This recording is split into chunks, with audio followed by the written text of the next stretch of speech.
नमस्कार साथियों, आप सब कैसे हैं। आशा करता हूं कि आप सब सुखी होंगे, स्वस्थ होंगे, मस्त होंगे। जैसा कि मित्रों, आप वीडियो के टाइटल को देखकर समझ ही गए होंगे कि आज हम किस विषय पर बात करने जा रहे हैं। तो मित्रों, आज हम अ, त्रेता युग के राजा, लंका के राजा रावण की बहन का हरण किसने किया, इस बारे में आपको विस्तार से बताने जा रहे हैं। तो मित्रों, वाल्मीकि रामायण के अनुसार रावण विश्रवा ऋषि का पुत्र था, जिसकी माता एक राक्षसी थी जिसका नाम केकसी था। मित्रों, विश्रवा ऋषि भगवान ब्रह्मा जी के नाती थे। ब्रह्मा जी के पलस्त मुनि हुए, पलस्त मुनि के विश्रवा जी थे। इतने श्रेष्ठ वंश में जन्म लेने के पश्चात भी उसके अंदर मातृत्व गुण की अधिक प्रधानता थी, अर्थात उसकी माता राक्षसी केकसी के गुणों के उसके अंदर प्रधानता थी और वह राक्षसी प्रवृत्तियों को उसने बढ़ावा दिया था।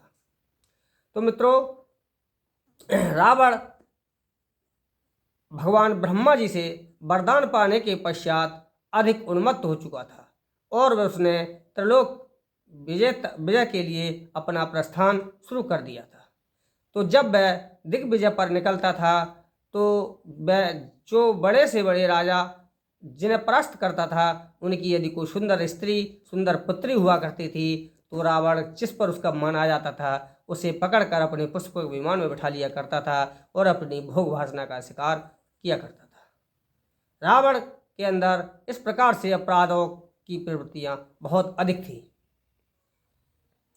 एक बार की बात है कि जब रावण दिग्विजय यात्रा कर रहा था और राजाओं को परास्त करते हुए उनकी सुंदर सुंदर कन्याओं को उसने अपने पुष्पक विमान में जबरन बैठा लिया था, जो कि अपने पिता, भाई, बंधुओं से बिछुड़ने के पश्चात, उनकी हत्याएं हो जाने के कारण तथा अपने बच्चों से बिछुड़ने के कारण, उस दुर्दांत राक्षस के कब्जे में होने के कारण अनेक प्रकार से अपना विलाप प्रलाप किया करती थी, लेकिन वह कार्य भी कह सकती थी।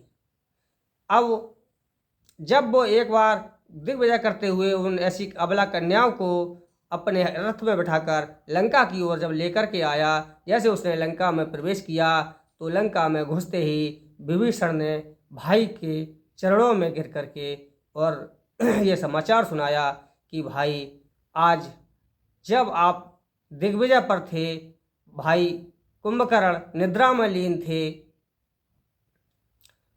और विभीषण मैं भगवत भक्ति में लीन था और मेघनाथ अपने यज्ञ अनुष्ठान आदि कर रहे थे। उस समय मौके को देख करके मधुपुरी के राजा मधुदैत्य ने हमारी लंका नगरी पर आक्रमण कर दिया, जिसने प्रधान सेनापति मंत्रियों का वध करते हुए और हमारी बहन, मौसेरी बहन कुंभनिशी का अपहरण कर लिया। उसने पूछा कि मधुदैत्य कौन है, वह कहाँ का राजा है। तब उन्होंने विस्तार से बताया कि वह मधुपुरी का राजा मधुदैत्य है, जिस पर भगवान शिव की कृपा है और उसने हमारे राजा और मंत्रियों, हमारे सेनापति मंत्रियों का वध करके हमारी बहन कुंभनिशी का वध कर दिया है। इतना समाचार पाकर के और उन्होंने कहा विभीषण ने कि भ्राता, ये आपके ही कर्मों का फल है, जो आप इस प्रकार से जो अबला स्त्रियों के लिए आप जिनके माता पिता को मार करके, भाई बंधुओं से आप उनका वध करके जबरदस्ती इन अबला हुई स्त्रियों को आप अपहरण करके ले आए हो, उन्हीं का ये आज परिणाम है कि आज आपकी बहन का भी अपहरण हो गया है। इसलिए मेरा कहना मानो कि आप ऐसे गलत कामों को त्याग दें। रावण ने कहा कि ठीक है, तुरंत ही सेना की तैयारी की जाए, मैं अभी इसी क्षण मधुपुरी पर आक्रमण करूंगा, उसके पश्चात देवलोक की ओर प्रस्थान करूंगा।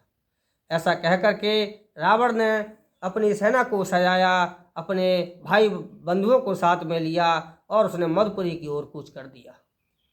जब वह मधुपुरी पहुंचा, तब वहां जाकर के जैसे ही वो मधुपुरी के द्वार पर पहुंचा, कुंभनिशीक ने द्वार पर ही आकर के जब उसे सूचना मिली और भाई के चरणों में गिरकर अभयदान की याचना की। तो रावण ने उससे कहा, उसे अभयदान देते हुए कहा कि बता मैं तेरे के लिए क्या कर सकता हूँ। तो उसने कहा कि भाई आप मेरे पति का वध न कीजिए, वैधव्य एक स्त्री के लिए सबसे बड़ा दुख होता है, अतएव आप मुझे विधवा न बनाएं और आपने मुझे अभयदान का जो वचन दिया है मुझे अभय प्रदान करें, मुझे भयमुक्त कर दें। तो रावण ने कहा चल ठीक है, ऐसा ही होगा। अब मैं देवलोक की ओर प्रस्थान कर रहा हूँ, तू मुझे अपने पति से मिलवा और मैं उन्हें अभी अपने साथ लेकर जाना चाहता हूँ। तो शूर्पणखा ने कुंभनिषेक ने जा करके मधु दैत्य के लिए सारी बात बताई कि मेरे भाई दशग्रीव आए हुए हैं और वह देवलोक की ओर प्रस्थान करने जा रहे हैं। वह इस युद्ध में आपको अपना सहयोगी बनाना चाहते हैं, अतएव आपसे आप अपने बंधु बांधवों को साथ लेकर के भाई दशग्रीव के साथ उनको सहयोग प्रदान करें। तो मित्रों, वाल्मीकि रामायण के अनुसार इस प्रकार से लंका के नरेश राजा रावण की बहन का हरण मधुपुरी के दैत्य मधु ने किया था, जिसे मथुरा के नाम से जाना जाता है। तो मित्रों, आज के लिए बस इतना ही है। मैं आशा और उम्मीद करता हूँ कि आपको मेरे द्वारा दी गई जानकारी अच्छे से समझ में आ गई होगी। मित्रों, यदि आपको वीडियो अच्छा लगा हो तो आप वीडियो के लिए लाइक और शेयर जरूर कर दें, तथा मित्रों यदि आप चैनल पर नए हों तो चैनल को सब्सक्राइब जरूर कर लें। आज के लिए बस इतना ही, मिलते हैं अगले वीडियो में, तब तक के लिए नमस्कार साथियों।